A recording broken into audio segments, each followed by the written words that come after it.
A higher initiation is, in reality, a promotion inspiring loyalty and the desire to move up to the next rung. The goals of the society are reinforced, causing the initiated to act toward those goals in everyday life. That brings about a change in the political and social action of the member. The change is always in the best interest of the goals of the leaders of the secret society. The leaders are called adepts. This can best be illustrated by the soldier trained to follow orders without thinking. The result is often the wounding or death of the soldier for the realization of the commander's goal, which may or may not be good for the overall community. Initiation is a means of rewarding ambitious men who can be trusted. You will notice that the higher the degree of initiation, the fewer the members who possess the degree. This is not because the other members are not ambitious, but because a process of very careful selection is being conducted. A point is reached where no effort is good enough without a pull up by the higher members. Most members never proceed beyond this point and never learn the real, secret purpose of the group. The frozen member from that point on serves only as a part of the political power base, as indeed he has always done. You may have guessed by now that initiation is a way to determine who can and cannot be trusted. A method of deciding exactly who is to become an adept may be decided during initiation by asking the candidate to spit upon the Christian cross. If the candidate refuses, the members congratulate him and tell him, "You have made the right choice, as a true adept would never do such a terrible thing." The newly initiated might find it disconcerting, however, that he or she never advances any higher. If instead the candidate spits upon the cross, he or she has demonstrated a knowledge of one of the mysteries and soon will find him or herself a candidate for the next higher level.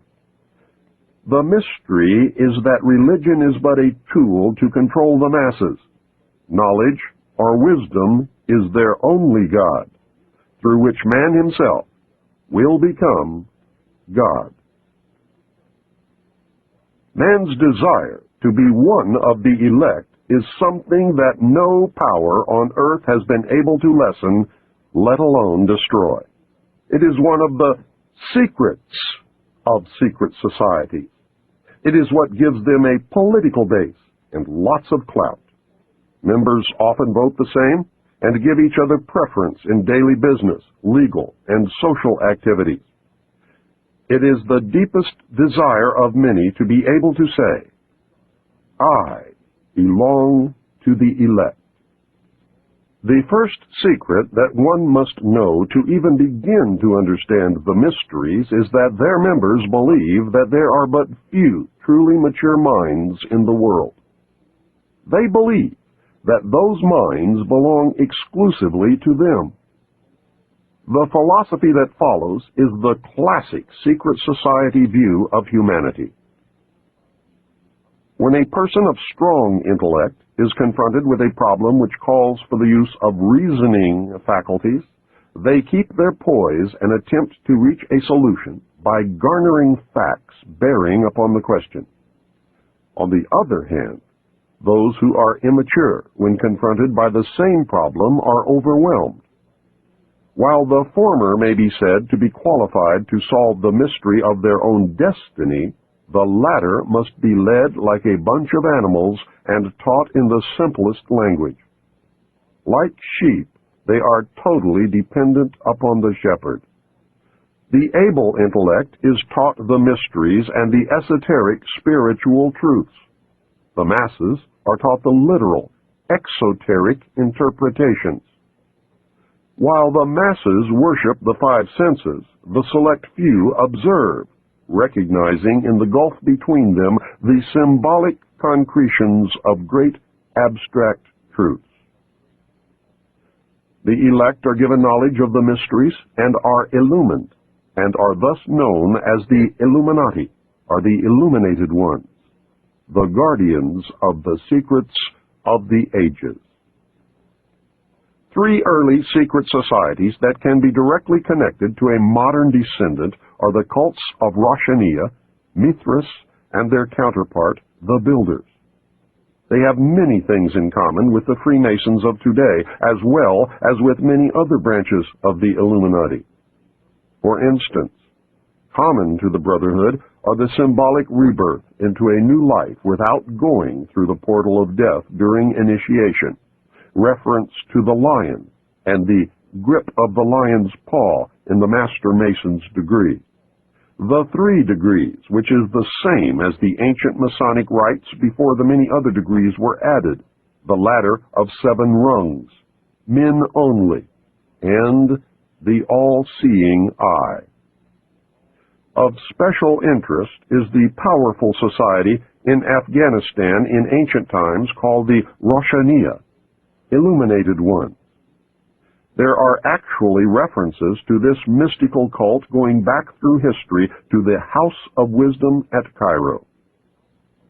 The major tenets of this cult were the abolition of private property, the elimination of religion, the elimination of nation-states, the belief that illumination emanated from the Supreme Being who desired a class of perfect men and women to carry out the organization and direction of the world. Belief in a plan to reshape the social system of the world by first taking control of individual countries one by one, and the belief that after reaching the 4th degree, one could communicate directly with the unknown supervisors who had imparted knowledge to initiates throughout the ages. Wise men will again recognize the Brotherhood. Can you hear the echo of the Nazi Party, the Communist Party, the extreme right and the extreme left?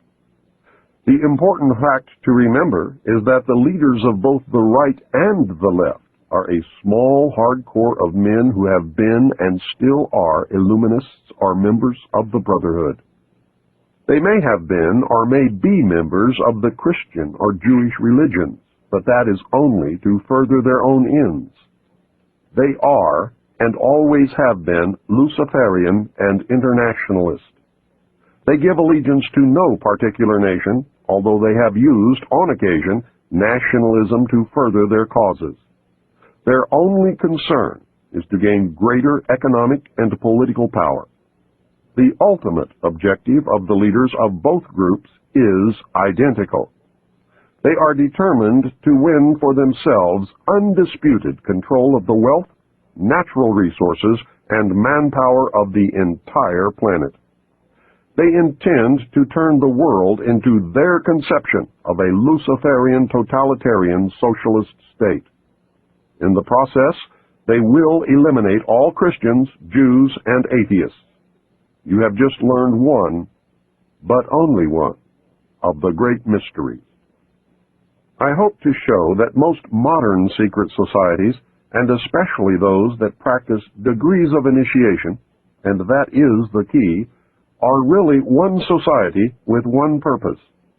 You may call them whatever you wish: the Order of the Quest, the Jason Society, the Roshaniya, the Kabbalah, the Knights Templar, the Knights of Malta, the Knights of Columbus, the Jesuits, the Masons, the ancient and mystical order of Rosicruci, the Illuminati, the Nazi Party, the Communist Party, the executive members of the Council on Foreign Relations, the Group, the Brotherhood of the Dragon, the Rosicrucians, the Royal Institute of International Affairs, the Trilateral Commission, the Bilderberg Group, the Open Friendly Secret Society of the Vatican, the Russell Trust, the Skull and Bones, the Scroll and Key, the Order. They are all the same, and all work toward the same ultimate goal: a new world